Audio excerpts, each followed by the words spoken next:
네, 오대영 라이브의 간판 코너 단도직입을 시작하겠습니다.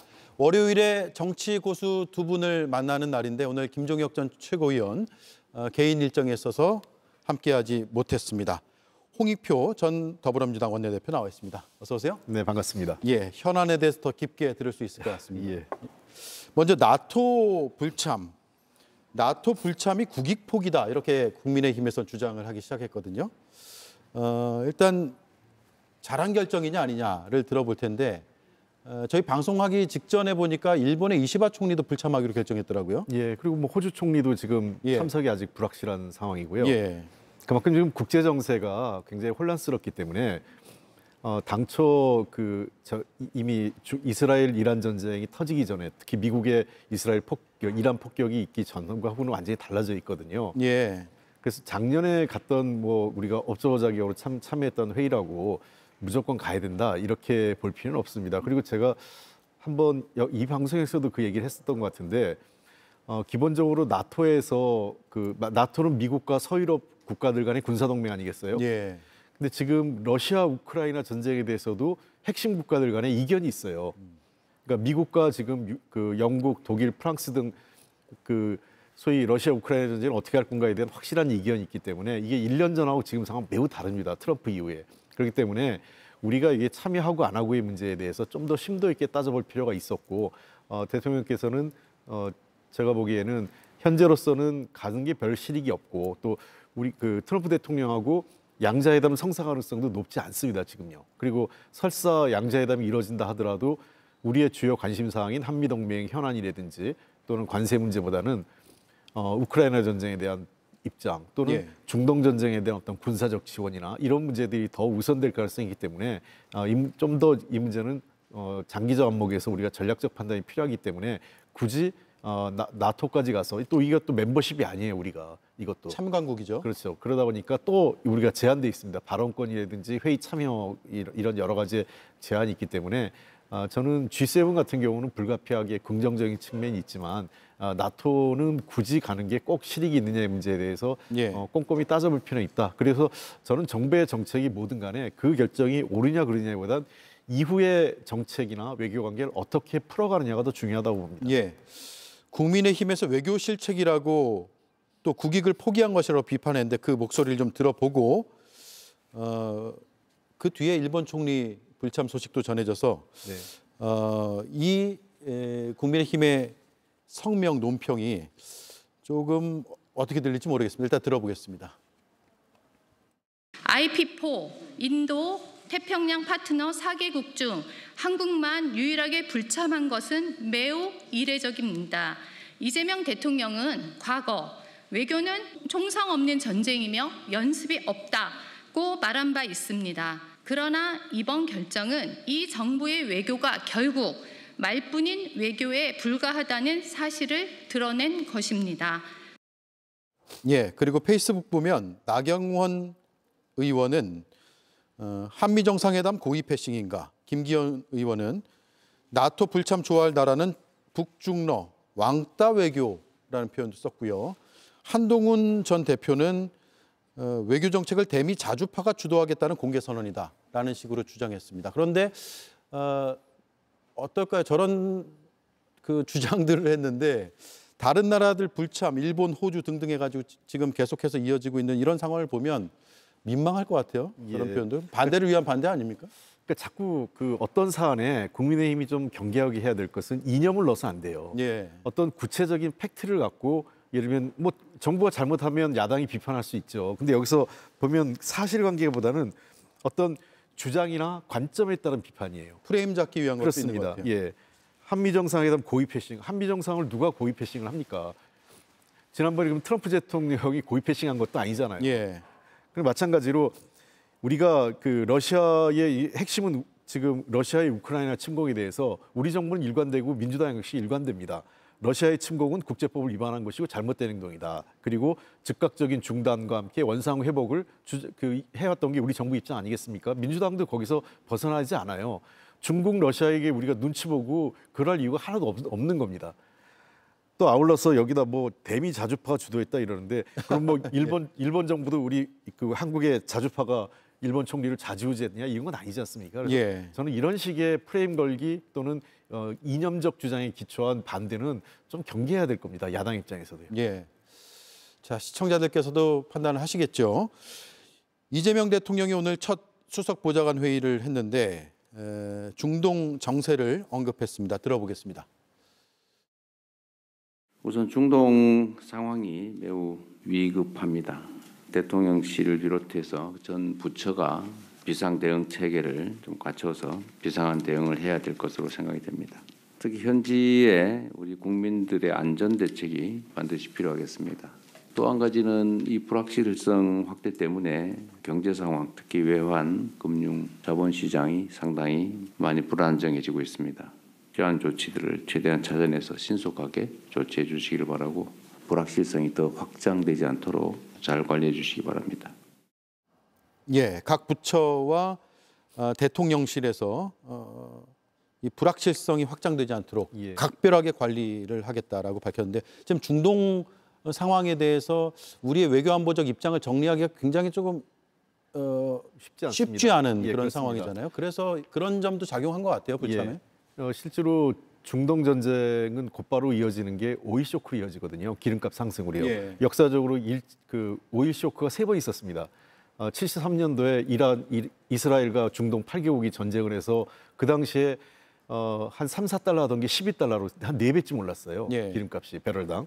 그리고 79년도에 이란에서의 정권 교체였죠. 팔레비 국왕이 그 호메이니로 바뀌면서 그 당시에 기름값이 12, 3달러 하던 게 40달러까지 올랐고요. 그리고 2000년대 초반에 이라크의 전쟁이 일어났지 않습니까? 미국이. 그때도 기름값이 한 30달러 선에서 최고 100달러가 넘었어요. 그 당시에요. 120최고로 한 120달러까지 가 있는 전쟁이 있었는데 결국은 우리로서는 가장 특히 우리는 중동의 그 기름 의존도가 높거든요. 석유 의존도가요. 그래서 여기서 원활한 수급이 안 되면 우리 산업에 증대한 영향을 미치고 또 이 경우에 따라오는 게 뭐냐면 달러가 강세를 보입니다. 예. 그러니까 우리 환율이 또 떨어질 가능성이 있죠. 그러면 기름값을 수입하는데 드는 비용이 더 늘어납니다. 그러니까 여러 가지 경제적 악순환이 있기 때문에 이 문제는 안보적 측면, 경제적 측면 또 더 나가서는 그 외교 각 국가의 어떤 공조 측면 이런 것들을 종합적으로 봐야 되기 때문에 아마 대통령으로서도 정권 초기에 아직 이제 오늘 장관 발표가 있었지만 부처 장관이 확정되지도 않은 상태에서 상당히 어려운 과제에 직면했다 이렇게 생각합니다. 예, 아주 조심스럽고 또 면밀하게 판단해야 될 사인 것 같습니다. 자, 김민석 후보자 청문회 얘기로 넘어가 보겠습니다. 주진우 의원이 계속 문제 제기를 하고 있는데 일단 들어보겠습니다. 결정적 한 방은 나와 있는 상태입니다. 정치인이 자기 집에 현금이 있었다는 것을 스스로 얘기한 경우는 제가 처음 봤어요. 사실 이 현금이라는 건 차명재산이야 마찬가지거든요. 네. 국민 모르게 현금을 몇 억 썼다라고 하면 그 자체로 사실은 보통 스스로 물러나거나 했던 게 일반적입니다. 예, 하면 돼요. 예. 자, 지금 수입 대비 지출이 많다. 그게 한 8억 정도 된다고 한 건데 김민석 후보자는 이 자리에 나와서 인터뷰하면서 지난주에요. 한 2억 얼마 정도는 아들의 유학비로 전처가 부담을 했기 때문에 그 부분은 빼야 되는데 자꾸 사실관계를 다 뭉뚱그려서 얘기한다고 반박을 한 상태고요. 그래서 5억 전후 정도의 돈을 지출한 것은 맞다. 예. 다만 증빙이 가능한 부분은 최대한 지금 찾고 있다. 준비해서 소명할 거다. 이런 입장을 밝혔거든요. 예. 수입은 5억 정도인데 그 이상의 5억 정도를 쓸 수 있는 구조인가요? 어떻습니까? 뭐 일반인으로서는 상상하기 어려운 건 맞습니다만 예. 지금 김민석 의원이 후보자가 지금 세명한 것 중에는 경조사가 예. 2번 있었고 그다음에 출판 기념이 2번 있어서 거기서 일정한 현금 수입이 있었다 이렇게 해명을 하고 있고요. 아마 그리고 지금 직접 본인은 해명을 하고 있지 않은데 국회의원 하면서 3선을 했기 때문에 상임위원장, 보건복지위원장을 2년을 했거든요. 예. 보건복지위원장을 하면 제가 얘기했는데 보건복지위원장 앞으로 오는 게 업무 추진비가 한 400만 원 정도가 매월 지급이 돼요. 월 400만 원이요? 예, 그거를 근데 어떻게 하냐면 자기 신용카드로 결제를 하고 나중에 그 영수증을 증빙 자료, 그러니까 왜 어떤 합리적 이유를 썼는지, 예를 들면 이제 상임위원장이기 때문에 민원인들도 만나고 또는 이제 상임위원들하고 어떤 그 회의할 때 밥을 사는 경우도 있고 하기 때문에 그런 비용을 쓰는 거거든요. 네. 활동비로. 그래서 영수증을 제출하면 그걸 사후정산을 받습니다. 국회 사무처에서 해주나요? 그렇습니다. 예. 그리고 그 직책 수당과 관련돼서 특정 업무 경비라고 해서 한 200 얼마가 그 저 계좌에 들어가는 게 있어요. 그러면- 매월이요? 예, 그렇습니다. 그렇다면 제가 보기에 한 대략 한 650 정도 월? 월 650이요? 예, 월 600만 원이 좀 넘는 금액이니까 그렇게 되면 1년으로 1년에 한 7천만 원 가까이 넘지 않겠습니까? 그럼 2년에 거쳐서 한 그 1억 4천 정도 해명이 될 거예요. 예. 그러니까 그런 정도로 해명되는 게 많이 있습니다. 그리고 그 아마 무슨 강연이나 이런 기타 소득, 예를 들면 방송 출연하거나 강연하거나 TV 토론 같은 경우에는 그에 따른 그 수입이 오지 않습니까? 그런 것들이 다 있었을 거예요. 근데 다만 김인석 후보자한테 좀 남는 부분은 그 부분은 좀 사과해야 될 부분이 있을 거예요. 왜냐하면 어쨌든 현금이든 어쨌든 수입에 대해서는 세무당국에 신고를 해야 되는 부분에서 누락된 부분에 대해서는 저는 뭐 그 청문회 과정에서 인정할 부분과 사과할 부분이 있고, 그러나 저 돈이 불법적으로 어떤 이 불법 자금을 받아서 고의로 은폐했거나 이러진 않았다 이렇게 예. 보입니다. 자, 정리해 볼게요. 상임위원장을 2년 정도 했는데 상임위원장을 하면 월 400 정도의 업무 추진비가 나오고 예, 또 200만 원 좀 넘는 또 그 특정 업무 경비라는 게 있어요. 특정 업무 경비도 200여만 원. 210만 원 정도 그럴 예, 거예요. 그러면 600에서 650만 원 사이 정도가 매월 상임위원장 몫으로 나오는데 개인 카드로 쓴 다음에 추후에 정산받고 입금이 되는 부분. 그렇습니다. 이어서 그게 본인 카드로 쓴 거면 본인 그 연말정산에 포함이 되는 거고요. 그렇습니다. 그게 한 1억 한 4천만 원 정도는 그 부분에 소명이 될 것으로 보인다. 예. 그리고 경조사나 출판기념회를 하면 현금이 들어오는데 국회의원들이 다 이거 소득 신고 하나요? 그렇게 하지 않았습니다. 물론 해야 되는 게 맞는데요. 예. 지금까지 그런 것들을 충실하게 한 사람들은 거의 없습니다. 지금 많은 국회의원들이 지금 했지 않습니까? 근데 최근 들어와서 이게 많이 투명해지긴 했어요. 과거에 좀 제가 초선 때인데 저도 출판기념일 초선 때 한 번 했는데 그때 외에는 더 하지 않았던 것은 한 번 문제가 되고 나서 그 당시에 그 몇몇 의원들이 출판기념회 때 너무 많은 돈을 받는다 이런 의혹이 제기되면서 그 이후에 출판기념회가 훨씬 더 엄격해졌습니다. 그래서 실제로 책을 구매한 만큼만 그 금액을 현장에서 받거나 심지어 아니면 출판사가 직접 와서 카드로 계산을 예. 현장에서 투명하게 하기 위해서. 그렇기 때문에 그 현금 최근 들어와서 아주 투명하게 그 출판기념회를 소명하는 부분들도 늘어나고 있는 추세고요. 그래서 저는 출판기념회를 통해서 약간의 소득은 있었을 거로 보는데 그것이 그 주진우 의원이 얘기하는 것처럼 아주 큰 몇 억을 받거나 이러진 않았을 것으로 보입니다. 두 차례면 억 단위가 될 수도 있는 것이고요. 그렇습니다. 뭐 예. 저는 그 정도 안팎이라고 보고 있고요. 그다음에 이제 경조사가 있었기 때문에 본인의 결혼식하고 또 조사도 한 번 있었기 때문에 사실 그때 들어온 돈은 우리 저 관행상 하지 않게 아무도 하고 있지 않지 않습니까? 경조사비를 받아서 그 소득 신고하는 사람을 주변에서 사실 뭐 국회의원뿐만 아니라 예. 보기는 좀 찾아보기 어렵죠. 그거는 일종의 그 과세 그 세무당국에서도 일종의 그거를 그냥 관행으로서 인정하고 있는 부분이기 때문에 그것까지 세무당국에 신고해야 되느냐? 물론 소득이 있거나 모든 소득 원천에 대해서는 과세당국에게 신고를 하는 것이 맞지만 그렇지 않은 또 관행이라는 건 있지 않습니까? 저는 예. 김인석 의원을 올해 제가 봤지만 과거에 정치적 책임, 정치자금법 때문에 걸렸을 때도 지금보다는 정치자금법이 좀 정밀하지 못했을 때, 정비가 채 안 이루어졌을 때 당과 본인이 쓴 선거자금에 대한 책임을 본인이 진 거거든요. 그러니까 사사롭게 자기가 재산을 증식하거나 돈을 좀 더 모으기 위해서 불법 자금을 받는 그런 이 공과 사를 구분하지 못하는 사람은 아니다라고 좀 봅니다. 예, 알겠습니다. 시간이 이제 한 1분 정도 남았네요. 마지막으로 내일 청문회 그리고 그 이후의 일정을 한번 좀 정리를 해주시죠.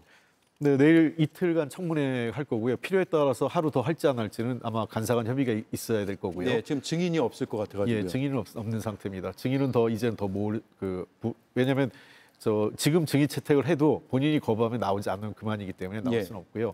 이후에 이제 청문회 보고서 채택 문제가 남아 있는데 청문회 보고서가 합의 처리가 되지 않는다면 뭐 여당이 단독으로 처리할 수도 있고 그 경우에 이제 여당이 단독 처리해서 국회 본회의장에서 표결을 해서 인사투표이기 때문에 이제 비밀리에 과반수 찬성이 있으면 임명 동의가 되는 거기 때문에요.